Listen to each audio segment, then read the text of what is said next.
다 같이 조용한 기도 드리심으로 1월 7일 목요일 매일 가정 예배를 드리겠습니다.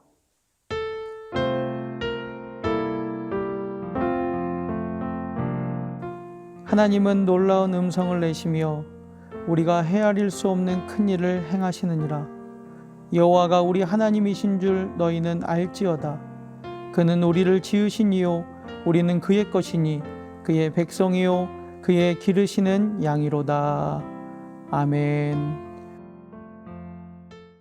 찬송가 251장 찬양하겠습니다.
이로 말미암아 내 마음이 떨며 그 자리에서 흔들렸도다. 하나님의 음성 곧 그의 입에서 나오는 소리를 똑똑히 들으라. 그 소리를 천하에 펼치시며 번갯불을 땅끝까지 이르게 하시고 그 후에 음성을 발하시며 그의 위엄찬 소리로 천둥을 치시며 그 음성이 들릴 때에 번개를 멈추게 아니하시느니라. 하나님은 놀라운 음성을 내시며 우리가 헤아릴 수 없는 큰 일을 행하시느니라. 눈을 명하여 땅에 내리라 하시며 적은 비와 큰 비도 내리게 명하시느니라. 그가 모든 사람의 손에 표를 주시어 모든 사람이 그가 지으신 것을 알게 하려 하심이라. 그러나 짐승들은 땅속에 들어가 그 처소에 머무느니라. 폭풍우는 그 밀실에서 나오고 주인은 북풍을 타고 오느니라. 하나님의 입김이 얼음을 얼게 하고 물의 너비를 줄어들게 하느니라. 또한 그는 구름의 습기를 실으시고 그의 번개로 구름을 흩어지게 하시느니라. 그는 감싸고 도시며 그들의 할 일을 조종하시느니라. 그는 땅과 육지 표면에 있는 모든 자들에게 명령하시느니라. 혹은 징계를 위하여, 혹은 땅을 위하여, 혹은 긍휼을 위하여 그가 이런 일을 생기게 하시느니라. 욥이여, 이것을 듣고 가만히 서서 하나님의 오묘한 일을 깨달으라. 하나님이 이런 것들에게 명령하셔서 그 구름의 번개로 번쩍거리게 하시는 것을 그대가 아느냐? 그대는 겹겹이 쌓인 구름과 완전한 지식의 경이로움을 아느냐? 땅이 고요할 때 남풍으로 말미암아 그대의 의복이 따뜻한 까닭을 그대가 아느냐? 그대는 그를 도와 구름장들을 두들겨 넓게 만들어 녹여 부어 만든 거울같이 단단하게 할 수 있겠느냐? 우리가 그에게 할 말을 그대는 우리에게 가르치라. 우리는 아둔하여 아뢰지 못하겠노라. 내가 말하고 싶은 것을 어찌 그에게 고할 수 있으랴? 삼켜지기를 바랄 자가 어디 있으랴? 그런즉 바람이 불어 하늘이 말끔하게 되었을 때 그 밝은 빛을 아무도 볼 수 없느니라. 북쪽에서는 황금 같은 빛이 나오고 하나님께는 두려운 위엄이 있느니라. 전능자를 우리가 찾을 수 없나니 그는 권능이 지극히 크사 정의나 무한한 공의를 굽히지 아니하심이니라. 그러므로 사람들은 그를 경외하고 그는 스스로 지혜롭다 하는 모든 자를 무시하시느니라.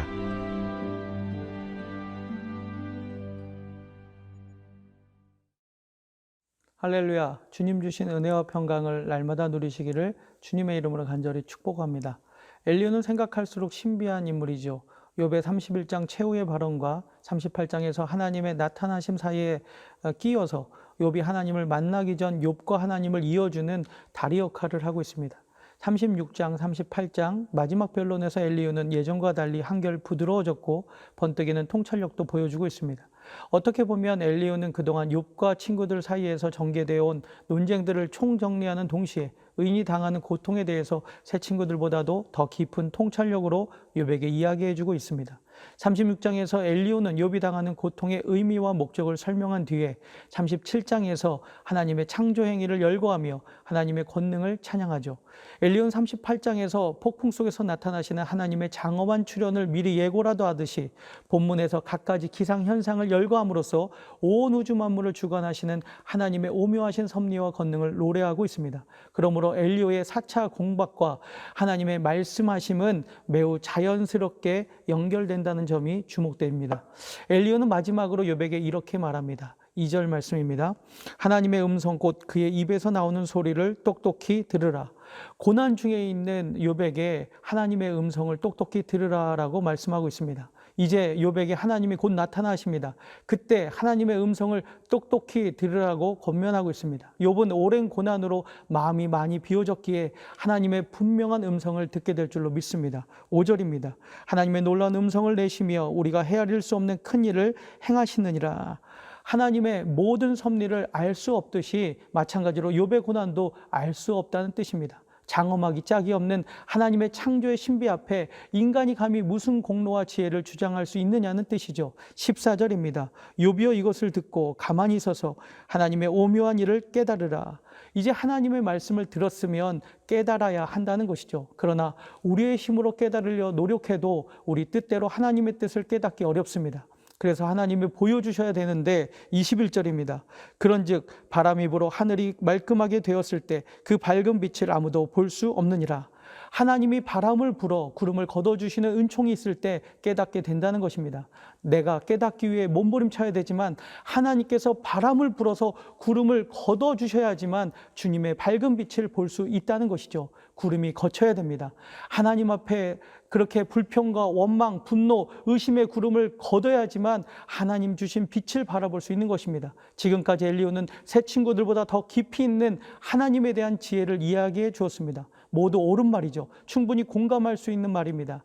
그는 하나님이 전능하신 분이기 때문에 그가 하시는 일은 다 의롭다라고 믿고 있습니다. 대단한 믿음이고 확신이지만 문제는 그에게 인간의 아픔에 대한 공감이 없다는 것입니다. 하나님은 물론 의로우신 분이십니다. 인간의 잘못을 준엄하게 꾸짖기도 하시죠. 하지만 동시에 하나님은 자비하십니다. 하나님은 우리를 위해 스스로 고통을 짊어지시고 계신 분이십니다. 집을 나간 탕자를 기다리느라 애태우시는 아버지이시고 길 잃은 한 마리 양을 찾아 광야를 헤매시는 목자이십니다. 생각해 보십시오. 하나님이 만일 우리의 죄를 다 헤아리시고 그 모든 죄의 대가로 벌을 내리신다면 견딜 수 있는 사람이 과연 어디 있겠습니까? 예수님 시대에 율법에 매여 살던 사람들은 거룩한 것과 부정한 것을 가르는 일에 온통 정신을 팔고 있었습니다. 그런데 예수님은 먹고 사는 일이 제일 시급한 사람들에게 공중나는 새를 바라보라고, 그리고 들의 핀 꽃을 보라고 말씀하십니다. 예수님의 눈길은 힘들고 어려운 그 일상의 삶 속에서 하나님의 나라를 바라보고 계셨던 것이죠. 예수님의 삶으로 드러내신 하나님은 누군가의 죄를 일일이 따져 물으시는 분이 아니십니다. 우리 삶의 모든 선택에 도덕적인 판단의 기준을 들이댄다면 세상은 참으로 각박해지지 않겠습니까? 엘리야는 23절 말씀에 이렇게 이야기합니다. 전능자를 우리가 찾을 수 없나니 그는 권능이 지극히 크사 정의나 무한한 공의를 굽히지 아니하심이니라. 우리 인간은 전능하신 하나님을 찾을 수 없다라고 말하고 있습니다. 그렇죠. 한계를 가진 인간은 스스로의 능력으로는 하나님을 찾을 수가 없습니다. 그런데 그분께서, 하나님께서 친히 우리를 찾아와 주시기 때문에 우리는 오늘도 하나님을 만날 수 있는 것입니다. 또한 엘리야는 24절 말씀에 그러므로 사람들은 그를 경외하고 그는 스스로 지혜롭다 하는 모든 자를 무시하시느니라 라고 말씀합니다. 사람이 그렇게 스스로 지혜롭다고 한다면 그것은 잘못된 교만이라고 말하고 있습니다. 그러나 욥은 하나님이 인정하신 의인이었습니다. 스스로 지혜롭다고 여기지 않았습니다. 하나님은 오늘도 그를 의인으로 인정하시고 욥은 하나님을 경외하며 나아갔습니다. 그렇기 때문에 그를 인정한 욥의 삶은 오늘도 하나님께서 기뻐하시는 삶이었습니다. 오늘 본문에서 엘리야는 온 천지 만물에 하나님의 섭리와 역사가 가득하다고 말씀했습니다. 뿐만 아니라 하나님의 형상으로 지으신 우리의 삶 속에서도 하나님의 손길이 가득합니다. 하나님의 역사를 다른 사람을 판단하는 정죄의 도구가 아니라 다른 사람들을 품어주는 은혜의 통로로 바라보게 된다면 우리의 매일매일의 삶은 하나님의 은혜와 섭리의 통로가 될 줄로 믿습니다. 오늘 하루도 하나님께서 내게 주신 삶의 자리에서 헤아릴 수 없는 주님의 은총의 빛을 바라보시며 나아가시는 저와 여러분의 복된 삶의 모습 되시기를 주님의 이름으로 간절히 축복합니다. 기도하겠습니다. 하나님 아버지, 이 세상 모든 만물 속에 오늘도 하나님의 역사가 가득함을 믿습니다. 그래서 주님의 말씀처럼 공중의 새를 보고 들의 백합화와 하늘과 바다를 보아도 하나님의 신비한 손이 느껴집니다. 이러한 하나님의 역사를 정죄의 도구로 삼는 어리석음에서 벗어나게 하여 주시옵소서. 오늘 하루도 하나님을 경외하며 스스로 지혜롭다 여기기보다 하나님의 지혜를 덧입음으로 하나님께서 마음과 정성을 다하여 심어주신 그 삶의 자리에서 믿음으로 승리하게 하여 주시옵소서. 하나님, 우리가 우리의 삶을 돌아보면 엘리야 같을 때가 참으로 많이 있습니다. 우리는 하나님과 다른 사람, 세상 일에 대해서 아는 것이라고는 지극히 작음에도 불구하고 많은 것을 아는 것처럼 그렇게 살아갈 때가 많이 있습니다. 우리 자신을 돌아보게 하여 주시옵소서. 그리고 날마다 우리 삶 속에서 내 자신을 돌아보고 내게 주어진 십자가를 지며 그렇게 우리의 가정과 일터, 삶의 자리를 바꾸어가는 복된 삶의 모습 되게 도와주시옵소서. 올 한 해 모든 날들을 주님께서 이끌어 주시고 온전히 주님께 순종하는 매일매일이 되게 하여 주시옵소서. 오늘도 우리에게 주어진 이 하루를 감사하며 살게 하여 주시고 주님의 말씀으로 새히 먹고 기도하며 결코 낙심하지 않는 주님의 백성들 다 되게 하여 주시옵소서. 코로나19 속히 소멸되게 도와주시고 우리의 삶의 자리에서 힘들어하고 고통스러워하는 많은 사람들에게 은혜를 더해 주셔서 다시금 일어설 수 있게 도와주시옵소서. 주님께서 세우신 교회들 위해 그리고 성도들의 가정들 위해 사랑이 넘치게 하여 주시고 지금 병마와 싸우고 있는 믿음의 환우들에게 건강의 축복을 더하여 주시옵소서. 회복의 축복을 더하여 주시옵소서. 2021년 주님의 영광을 나타내는 한 해가 되게 하여 주시옵소서. 이 모든 말씀 우리를 구원하신 우리 구주 예수 그리스도의 이름으로 간절히 기도하옵나이다. 아멘. 하늘에 계신 우리 아버지, 아버지의 이름을 거룩하게 하시며 아버지의 나라가 오게 하시며 아버지의 뜻이 하늘에서와 같이 땅에서도 이루어지게 하소서. 오늘 우리에게 일용할 양식을 주시고 우리가 우리에게 잘못한 사람을 용서하여 준 것 같이 우리 죄를 용서하여 주시고 우리를 시험에 빠지지 않게 하시고 악에서 구하소서. 나라와 권능과 영광이 영원히 아버지의 것입니다. 아멘.